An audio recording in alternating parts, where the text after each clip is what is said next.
Magandang gabi po, Luzon, Visayas at Mindanao. Nakikipaglaban pa para sa kanilang buhay sa Intensive Care Unit o ICU ang 2 sa 15 tinamaan ng bala sa walang habas na pamamaril ng 2 kaeskwela sa Tacloban.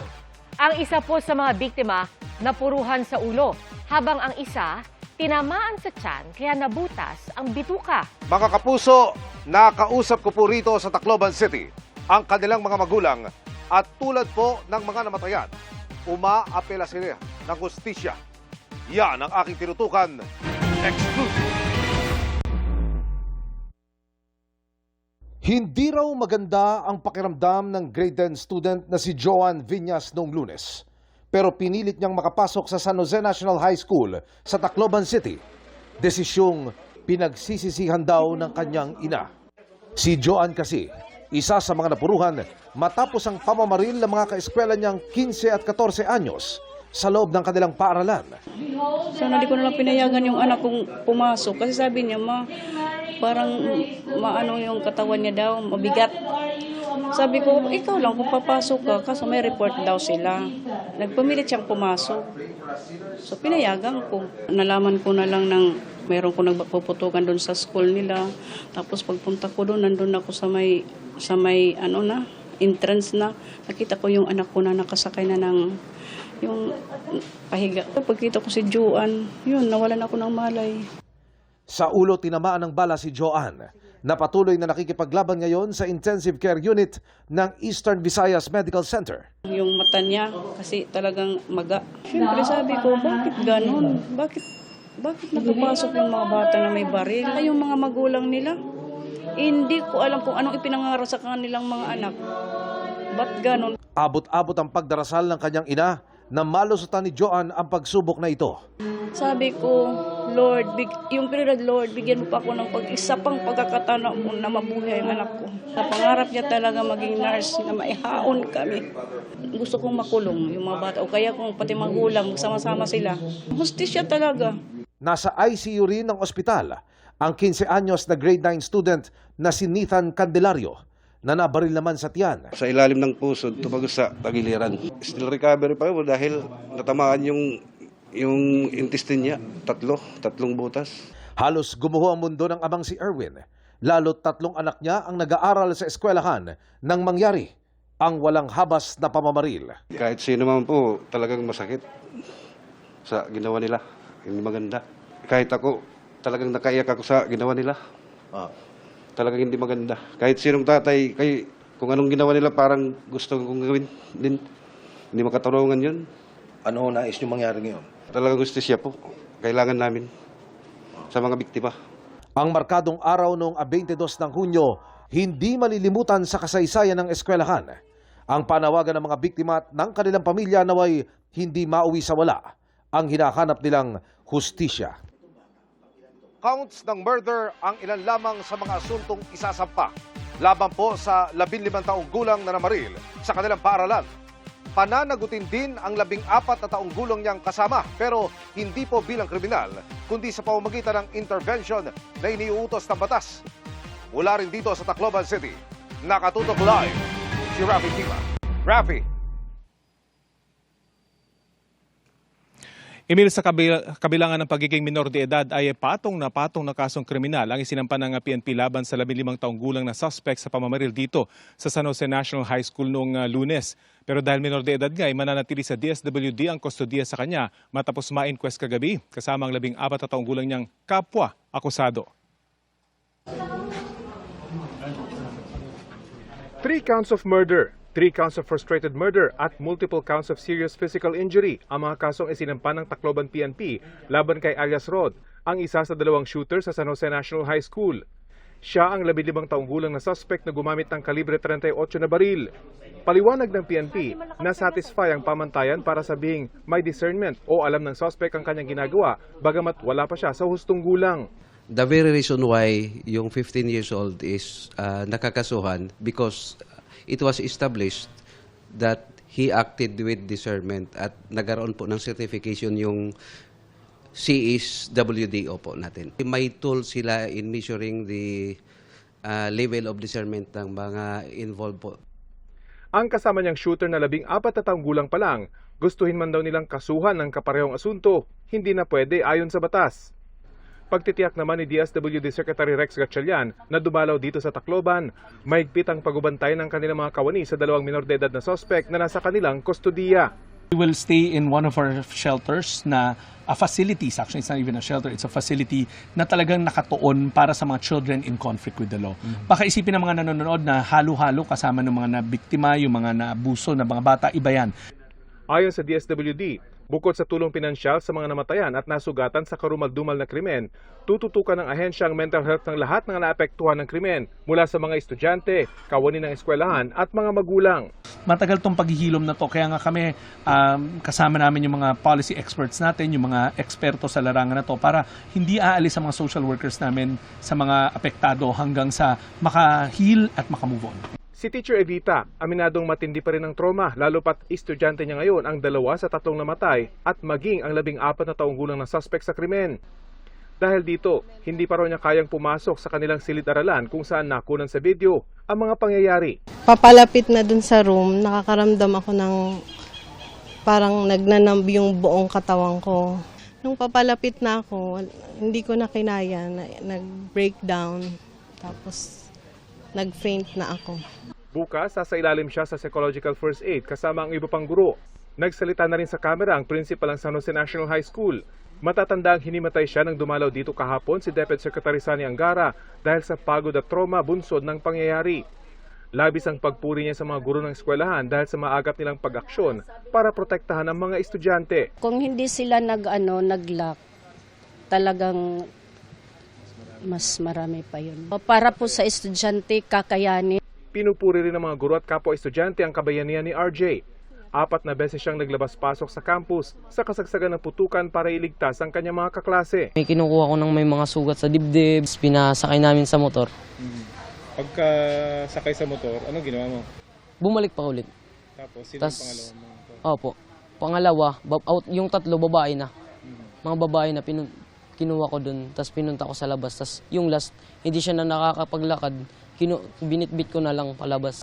Kaklase niya ang 2 namatay sa insidente at ang 14 na taong gulang na suspect. Sa isang punto, nagkatinginan daw sila ng kaklaseng suspect habang inililigtas niya ang isang kaklase. Nagkatinginan kami sa mata. So, nung nagkatinginan kayo sa mata, anong sunod mo ginawa mo?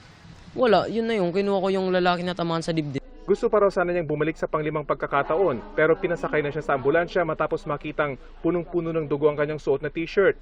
Hindi raw niya itinuturing ang sarili bilang bayani. Parang hindi naman. Kasi ginawa ko lang yung dapat kong gawin.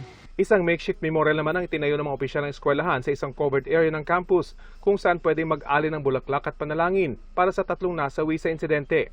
Kanina, pinayagan rin ng mga estudyanteng pumasok sa kanilang mga silid-aralan para kunin ang kanilang mga naiwang gamit.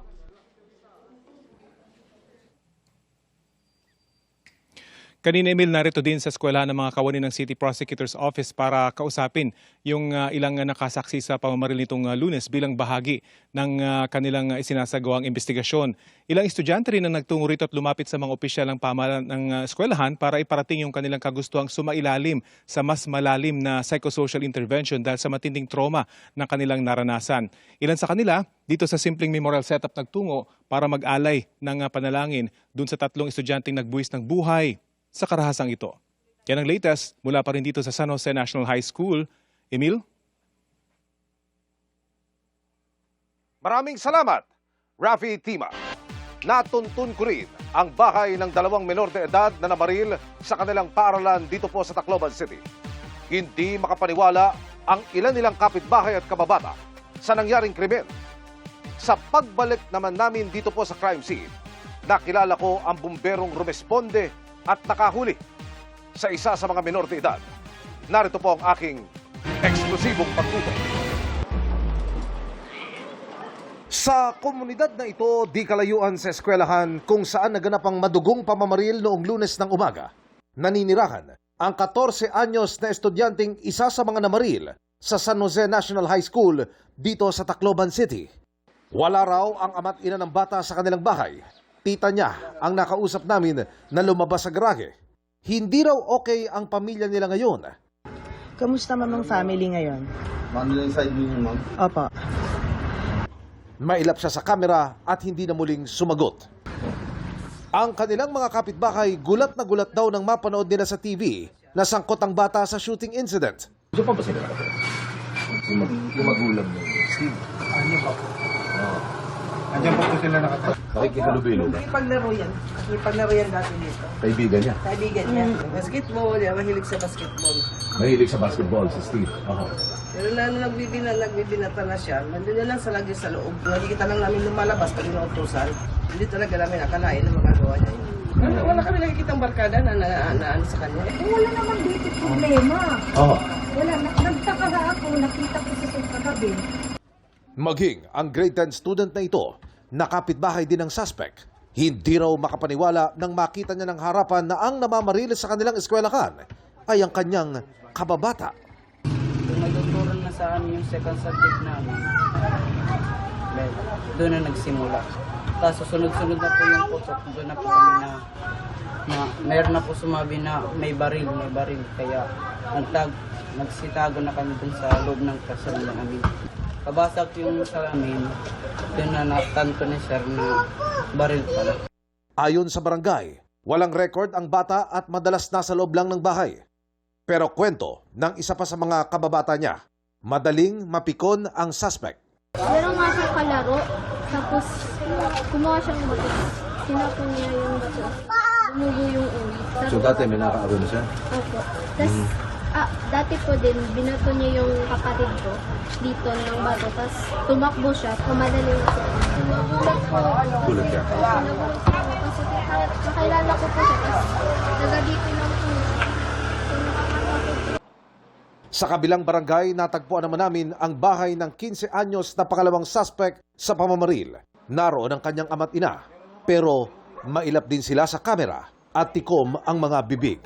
Pasensya po sir, hindi po muna ka makakapagbigay ng sa inyo ngayon dahil ang abogado namin, magyan daw po muna kami magpa-interview. Meron lang ho kayong mensahe sa publiko, sir. Yun lang ho.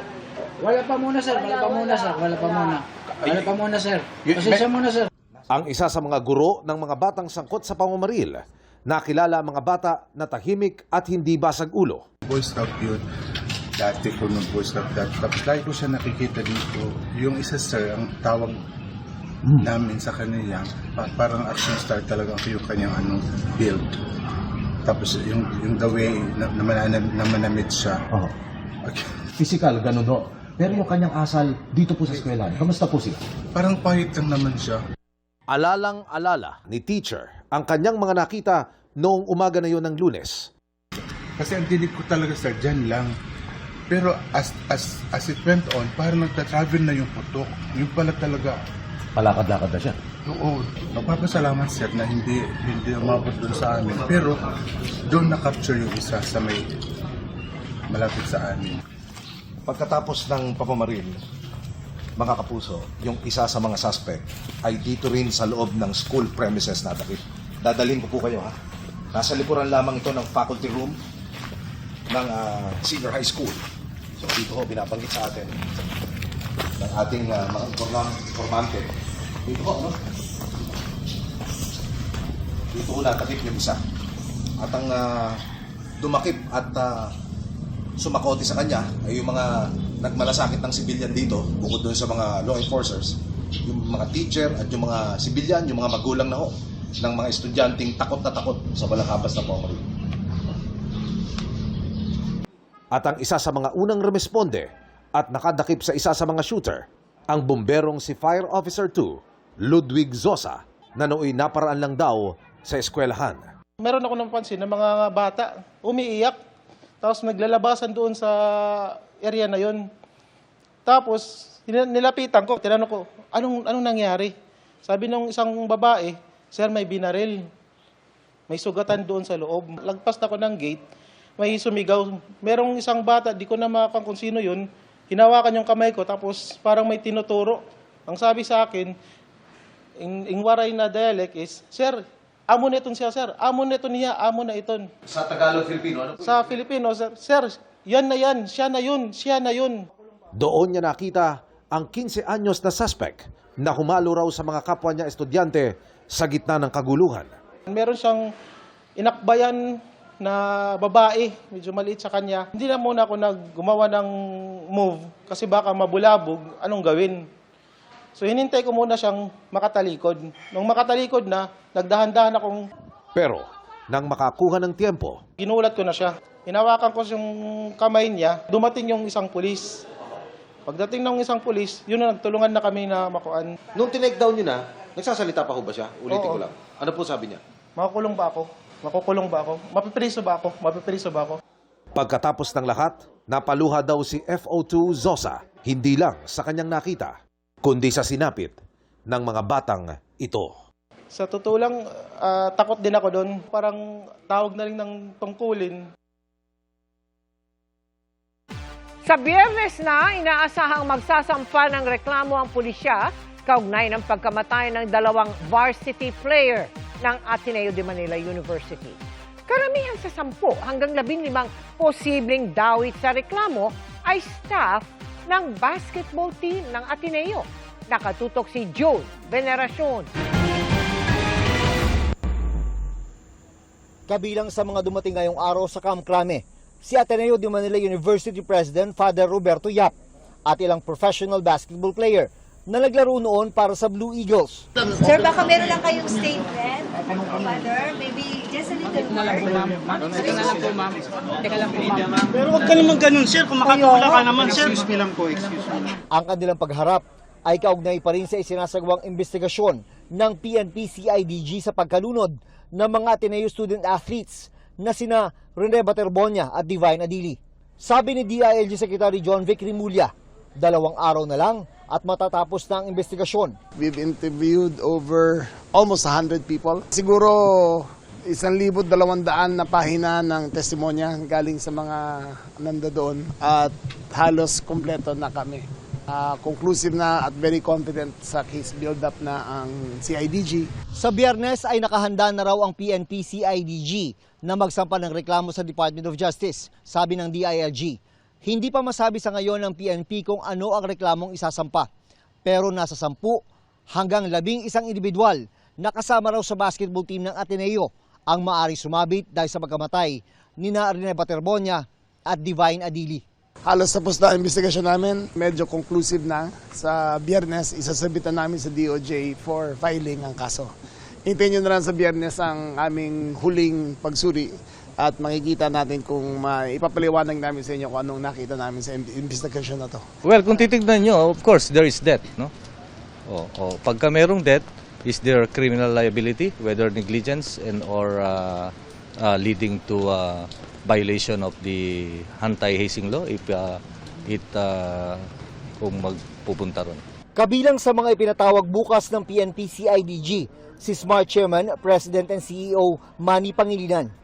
Matatandaan na base sa mga impormasyong nakalap ng PNP-CIDG, ang Smart Communications daw ang lumalabas na nangangasiwa sa basketball program ng Ateneo. Pero dati nang sinabi ng MVP Sports Foundation na nagbibigay lamang sila ng pondo sa Ateneo basketball team. Hindi raw nila ito pag-aari at hindi rin nila ito minamanage. June Veneracion, Nakatutok, 24 Oras.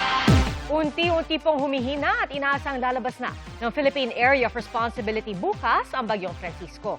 Pero bago po niyan, ramdam ang bagsik nito sa Batanes at ilang bahagi ng Cagayan. Nakatutok si Joseph Moro.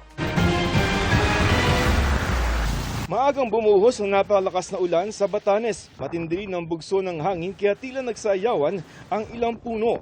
Direktang epekto yan ng Bagyong Francisco sa probinsya kung saan ilang araw na rin nakataas ang wind signal number 1. Ramdam din ang bagsik ng bagyo sa hampas ng mga naglalakihang alon. Halos lamunin nito ang bahagi ng kalsada. Pinag-ingat ng mga otoridad ang mga motorista papunta sa mga bayan ng Mahataw, Ivana at Uyugan dahil ang ganitong kalalaking alon kaya umano magpabaliktad ng maggagaang sasakyan. Naging ganito naman ang kalangitan kahapon sa Santa Ana, Cagayan na isinailalim din sa wind signal. Namauri ng mga ulap kasabay ng malakas na ihip ng hangin. Maaaninag din ang malalaking alon na dumampi sa dalampasigan. Apektado rin ang Bagyong Francisco ang natitirang bahagi ng Cagayan Valley. Sa Aklan, nagmistulang dagat ang bahaging ito ng Boracay kasunod ng malalakas na ulan. Ang baha pumasok na rin sa bahay ng ilang residente. Nalubog din ang ilang eskinita at basketball court.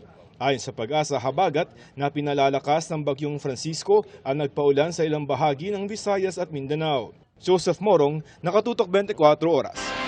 Kumpara sa mga nakalipas na taon, masinigpitan ang selebrasyon ng Wata Wata Festival ngayon para hindi makaperwisyo. Nasunod naman kaya ang isinalagang Basaan Zone? Alamin natin sa pagtutok ni Oscar Oida. Wet kung wet but with a limit. Ang basaan kasi ngayong taon sa Wata Wata Festival sa San Juan, may hangganan. May basaan zone na lang sa kahabaan ng Pinaglabanan Road sa pagitan ng P. Guevara at N. Domingo. Pag nambasa ka sa labas niyan, lagot ka kay Mayor. Ito po ay isang responsible na pagbabasa sa isa't isa. So responsible basaan po ang ating papatupad sapagkat all areas outside the basaan zone ay bawal po mangbasa. Maigpit na ipinagbabawal ang paggamit ng maruming tubig, water bomb at high pressure hose. Bawal din buksan ang mga dumaraang sasakyan. Kung kayo po ay mahuli na nang mabasa outside the basaan zone, 5,000 piso po yan at maaaring makulong po kayo ng 10 araw. Para makatiyak, aabot sa halos 500 pulis ang ipinakalat sa lugar. Bagay na ikinatuwa naman ng mga taga San Juan. Kaya game na game ang lahat. Si Lola na may water gun. Sina kuya at ate na isinama pa ang fur babies. Di rin hadlang ang kapansanan. Siyempre, batang San Juan tayo. Since birth. Yun nga lang, pati ang inyong lingkod na nakiusap namang huwag mo nang babasain habang nagla-live. Di nakaligtas. Sa kabuuan, ayon sa San Juan Police, generally peaceful ang naging pagdiriwang. Bagaman di mawawala ang mga makukulit, nagawan naman ng paraan para di magkagulo. Dinagdagan ko yung deployment natin by segment. Kaya pag may nakita kami ng mga grupo na nag-iislaman, nagbabangga na, binababa na namin para hindi na mag-cause ng trouble, para pinag-iwalay na namin. Oscar Oida, Nakatutok, 24 Oras.